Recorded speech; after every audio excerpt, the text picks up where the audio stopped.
Sierra and I run Eugene's Speech Therapy. I put out a weekly video on speech therapy related topics because I think it's really important to get this information out there to everybody. I just came back from LA from the Speech Therapy and Audiology National Convention, and one of the seminars that I went to was from Gregory Robinson, who is at the University of Arkansas Little Rock and the University of Arkansas Medical Sciences, and he gave a great talk on language and communication with the transgender population. So what I want to talk about today is why people who transition need and use speech therapy. I'm going to talk about kind of in general what it can look like for somebody. So to start, my impression about people who are transitioning genders is that they are changing a lot of different parts of themselves in terms of what you see. So people can have surgery, they can do hormone therapy, they can do behavioral therapy in terms of how they present themselves, and there's a lot that people go through.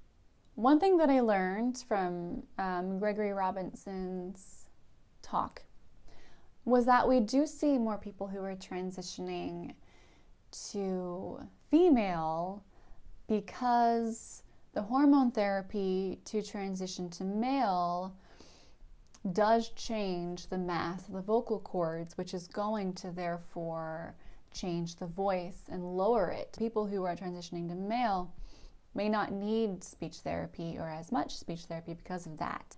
But when you're transitioning to female, you start out with larger vocal cords, therefore your voice is lower and you have to behaviorally change it to be higher and more feminine. So I thought that was pretty interesting, but there's a lot more that goes with it. So you don't just change the frequency or pitch of your voice, right?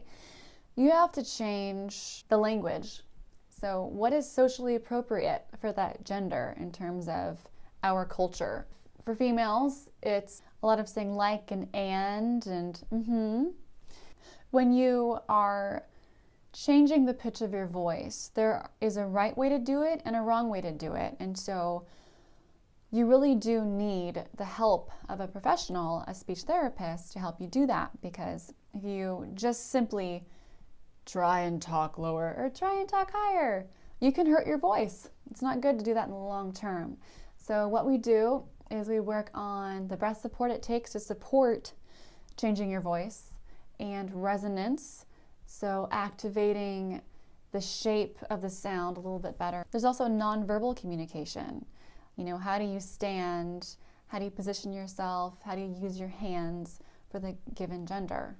And then with this therapy, a lot of the time, you're incorporating some counseling. You're bringing in social workers or psychologists to provide people with a team approach, because this is a big deal. It's a big change and transition, and so it's important to talk about all the things that matter to a person.